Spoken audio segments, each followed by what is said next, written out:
Resumen capítulo 18 del libro de los embajadores. Los apóstoles son perseguidos y adorados. Así como en Antioquía, Pablo y Bernabé comenzaron su obra en Iconio, en la sinagoga de su propio pueblo. Creyó una multitud de judíos y de griegos, pero como en otros lugares, los judíos incrédulos incitaron a los gentiles y les amargaron el ánimo contra los hermanos. Sin embargo, al enfrentarse a la oposición y perjuicio, los apóstoles avanzaron, hablando valientemente en el nombre del Señor. Dios confirmaba el mensaje de su gracia haciendo señales y prodigios por medio de ellos. El número de convertidos se multiplicaba. La popularidad del mensaje llenó de envidia a los judíos incrédulos y ellos decidieron frenar a Pablo y a Bernabé. Por medio de informes falsos hicieron que las autoridades tuvieran miedo de que la ciudad fuera provocada una insurrección.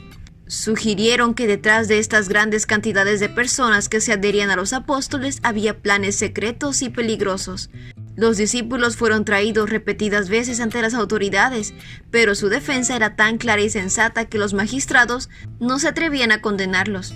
No podían sino reconocer que las enseñanzas de Pablo y de Bernabé, si eran aceptadas, mejorarían la moral y el orden de la ciudad.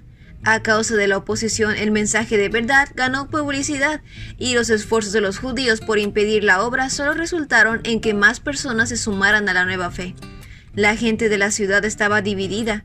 Unos estaban de parte de los judíos y otros de parte de los apóstoles.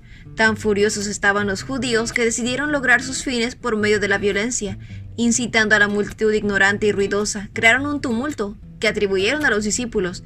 Decidieron que la turba debía apedrear a Pablo y a Bernabé. Los amigos de los apóstoles, aunque no eran creyentes, los exhortaron a que no se expusiesen innecesariamente a esta multitud, sino que escaparan. Pablo y Bernabé se fueron de Iconio en secreto, dejando que los creyentes siguieran el trabajo solos, pero se proponían volver después de que todo el alboroto hubiera acabado. Una vez fuera de Iconio, los apóstoles fueron a Listra y a Derbe, en Licaonia. En estos pueblos mayormente paganos y supersticiosos había algunas personas que estaban dispuestas a aceptar el evangelio, y los apóstoles decidieron trabajar allí. En Listra no había sinagoga, aunque había algunos judíos viviendo en la ciudad. Muchos de los habitantes adoraban a Júpiter. Cuando Pablo y Bernabé explicaron las simples verdades del evangelio, muchos buscaron conectar estas doctrinas con la adoración a Júpiter. Los apóstoles se esforzaron por impartir el conocimiento del Creador y de su Hijo.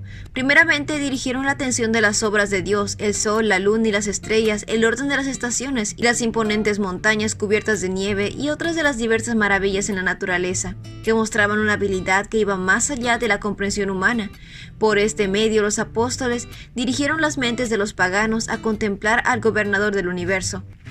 Cuando ya habían presentado estas verdades fundamentales con claridad, los apóstoles hablaron a los listrenses acerca del Hijo de Dios, que vino del cielo porque amaba a los hijos de los hombres. Hablaron de su vida, su rechazo, su juicio, su crucifixión, su resurrección y su ascensión al cielo para actuar como abogado del hombre. Mientras Pablo contaba de la obra de Dios como sanador, un lisiado que tenía la vista puesta en él y que creía en sus palabras. El corazón de Pablo fue movido a simpatía por el hombre afligido, a quien veía uno con fe para ser sanado. Pablo le ordenó que se parara. El enfermo solo había podido estar sentado, pero obedeció inmediatamente y por primera vez en su vida se puso de pie. Con su fe vino la fuerza, dio un salto y empezó a caminar. Al ver lo que Pablo había hecho, la gente comenzó a gritar en el idioma de Licaonia: «Los dioses han tomado forma humana y han venido a visitarnos». Su tradición decía que los dioses ocasionalmente visitaban la tierra. Bernabé fue llamado Júpiter, padre de los dioses, por su apariencia venerable y digna, y su suavidad y bondad. Y creyeron que Pablo, activo y elocuente, era Mercurio, porque era el que dirigía la palabra. Los listrenses insistieron en que los sacerdotes de Júpiter honraran a los apóstoles, y él llevó toros y guirnaldas a la puerta, con toda la multitud que quería ofrecerle sacrificios. Sin saber de estas preparaciones, Pablo y Bernabé habían ido a descansar. Pronto, sin embargo, les llamó la atención la música y la gran multitud que había ido hacia donde ellos estaban quedándose. Los apóstoles se rasgaron las vestiduras y se lanzaron entre la multitud con la esperanza de prevenir futuras manifestaciones.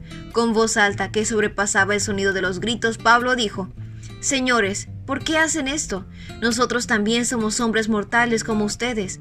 Las buenas nuevas que les anunciamos son que dejen estas cosas sin valor y se vuelvan al Dios viviente, que hizo el cielo, la tierra, el mar y todo lo que hay en ellos».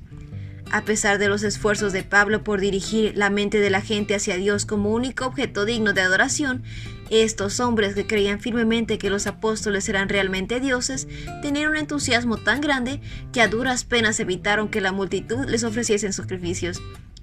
Los listrenses habían visto regocijarse con perfecta salud y fuerza a un lisiado que nunca había podido caminar.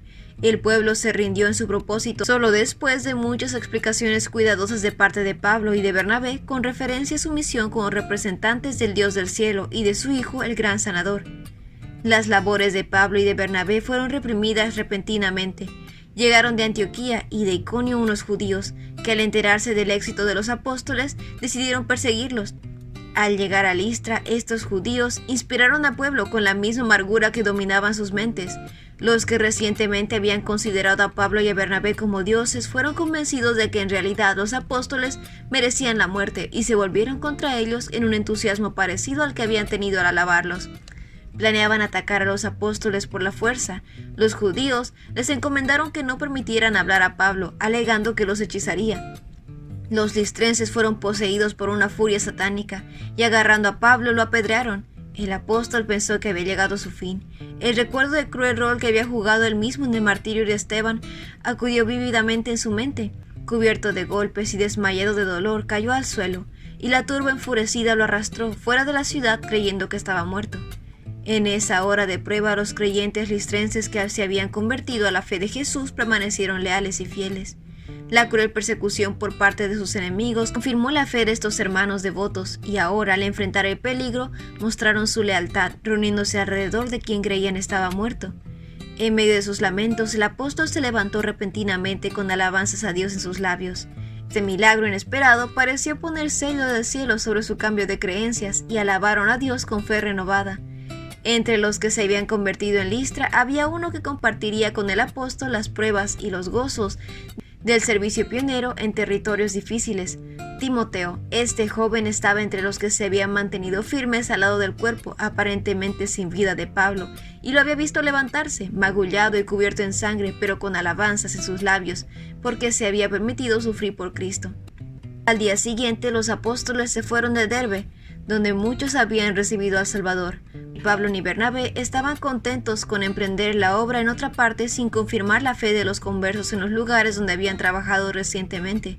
Así que, sin miedo al peligro, regresaron a Listra, a Iconio y a Antioquía, fortaleciendo a los discípulos y animándoles a preservar la fe. Muchos habían aceptado el Evangelio y a estos querían los apóstoles establecer en la fe. Los apóstoles se esforzaron por rodear a los nuevos conversos con la salvaguardia del orden del Evangelio. Se organizaron iglesias en todos los lugares donde había creyentes, se asignaron directores y se estableció un orden y un sistema apropiados para el bienestar espiritual de los creyentes. Pablo tuvo cuidado de seguir a lo largo de su ministerio el plan evangélico de unir a todos los creyentes de Cristo en un solo cuerpo. Pablo sentía una carga cada vez mayor por el cuidado de esas iglesias, sin importar el tamaño de las congregaciones, eran el objetivo de su constante atención. Pablo y Bernabé buscaban seguir el ejemplo de Cristo de sacrificio voluntario. Siempre despiertos e infatigables, no buscaban su bien personal, sino que con anhelante oración sembraban la semilla de la verdad y daban valiosísimas instrucciones a todos los que se decidían por el Evangelio. Este fervor dejó una impresión duradera en las mentes de sus nuevos discípulos. Cuando se convertían en hombres capaces, como en el caso de Timoteo, Pablo y Bernabé buscaban mostrarles la necesidad de trabajar en la viña del Señor. Cuando los apóstoles se iban, la fe de estos hombres no disminuía, sino que aumentaba. Habían sido instruidos fielmente en cuanto a cómo trabajar abnegada y perseveradamente en favor de su prójimo. El primer viaje misionero estaba llegando a su fin. Encomendando las nuevas iglesias ordenadas al Señor, los apóstoles bajaron a Atalía y de allí navegaron a Antioquía. Y ese fue el resumen del capítulo 18 del libro Los Embajadores. No olvides compartir este video con tus compañeros de clase o con otras personas que tú crees que necesitan escuchar este mensaje. Nos vemos la próxima.